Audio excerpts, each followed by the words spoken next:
Welcome, everybody, to the Iceman's Return YouTube channel on this Tuesday afternoon.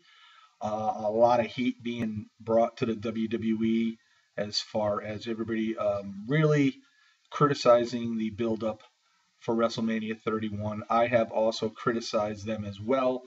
I thought last night's show added a little flavor to things. I thought the six-man tag team match with Ziggler, Ambrose, and Daniel Bryan against uh,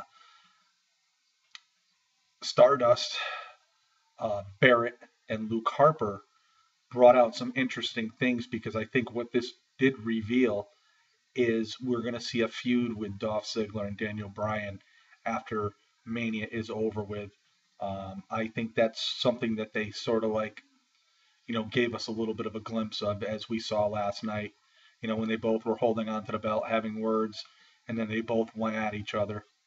So, that wasn't a bad six-man tag team match at all. I, everybody's talking about give Divas a chance and whatnot. I feel though that Paige and AJ teaming up at WrestleMania against the Bellas really doesn't mean really a heck of a lot. Um, Maybe the WWE does not want to have possibly Nikki losing her title at WrestleMania. Um, but if that's the case, then at least let her defend it and win. I don't know where this is going to lead to. It's possible that she could lose the belt on the following Monday Night Raw. Um, we see the situation between Roman Reigns and Mark Henry.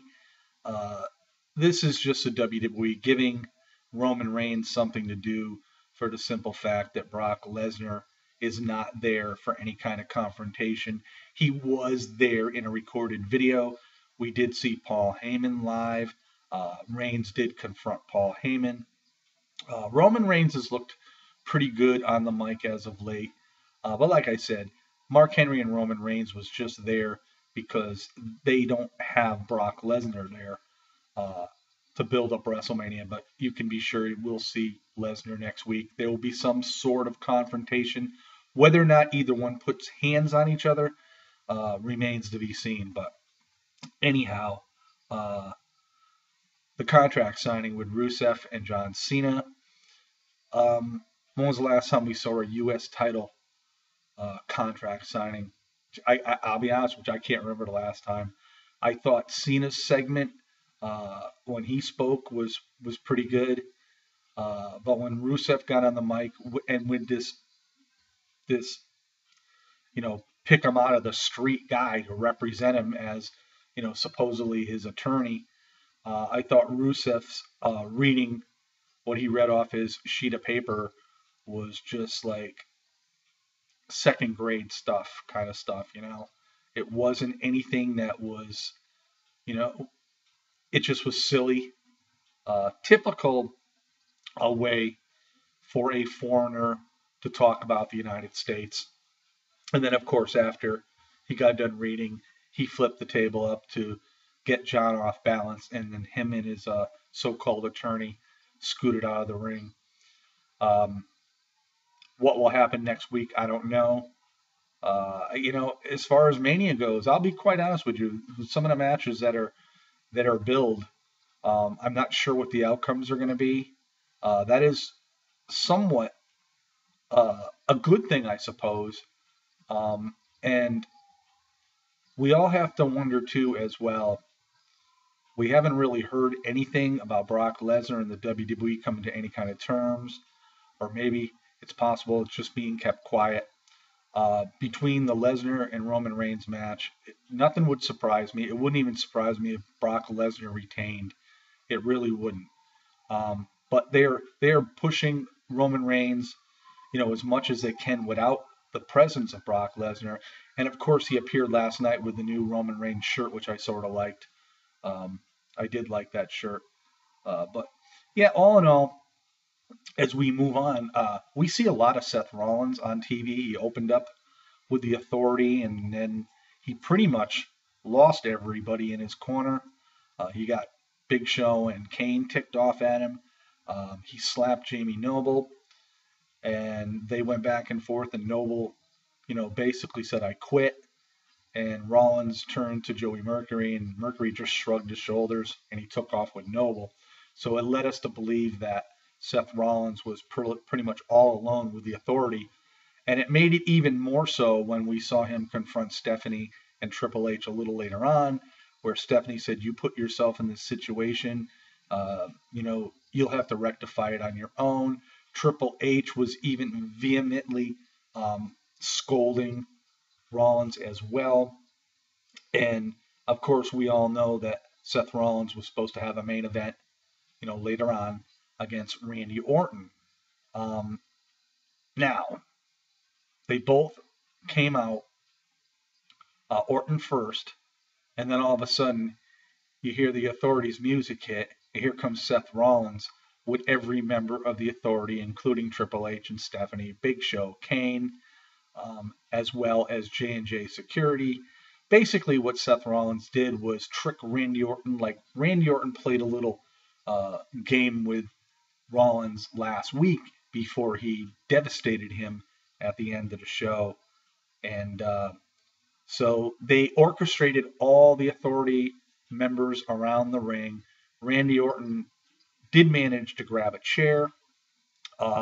It looked like Seth Rollins was going to get his beatdown revenge on Randy Orton. Now, I wasn't sure whether it was going to happen or not, but I was thinking to myself, save this for Mania. There's already, to me, Orton already got his revenge on Seth Rollins, so I don't even really honestly see the point of Orton and Rollins again at Mania, but this should end it all. But just before everybody entered the ring went dark, and then when it lit back up, you saw Sting in the ring for the very first time on a Monday Night Raw. It caught me off guard. I did read rumors that Sting was going to be at Raw, but I totally forgot about it, and I didn't expect it here at the last segment. And him and Randy Orton totally cleaned house. That was probably the segment that pretty much, really helped escalate Raw to be a better show than what it actually was. I didn't think it was a bad show. I thought the show was okay. I did enjoy it. I didn't think it was a super show, but again, I didn't think it was a bad show either. But I think with the appearance of Sting on Raw, helping Randy Orton out, really elevated the show. What I did like, and this to me, after seeing this, makes me wonder what they did last week on the network after the show. Sting was still in the ring with Randy Orton. Michael Cole came in. He interviewed Randy Orton. Randy Orton basically said to Sting, "I know you haven't been in the WWE for a very long time, but most people know that I really don't need any help. I can take care of myself." But he goes, "But it was cool." And he shook Sting's hand. And then Cole proceeded to interview Sting. And obviously, anybody that knows Sting knows the voice of Sting. This was definitely the real voice of Sting. So this leads me to believe, why did they do what they did last week? I think they botched it up last week, and I think they knew they probably had to find a way, to make amends on that. But it was a great segment after, Raw, so that was pretty cool. And then, obviously, when Raw was off the air, there was a dark match with John Cena teaming up with Roman Reigns against Seth Rollins and Bray Wyatt, just to make the fans happy to go home at the end of the show. Obviously, Roman Reigns and John Cena won, and the fans were very, very pleased at this. I think the fans, it depends on where you are. The fans do give Roman Reigns a lot of respect and cheer him. It's like John Cena. It depends on where you are. And, actually, I was really surprised, too, because we were in Iowa last night, and Seth Rollins comes from Davenport, Iowa.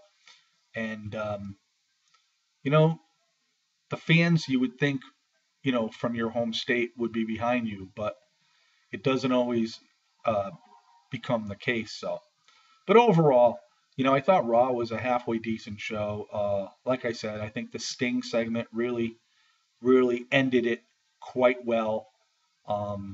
I don't think they really needed to have Sting on there because they've already built the Triple H Sting thing up enough. One thing that on the network when Sting spoke was, he said, I've waited 14 years to be in a WWE ring. Well, I beg to differ, Sting, because you turned down Vince McMahon when he offered to sign you back after WCW was closed down, because you were still getting a huge amount of money from Time Warner because you were still under contract, and they did honor a lot of contracts back then.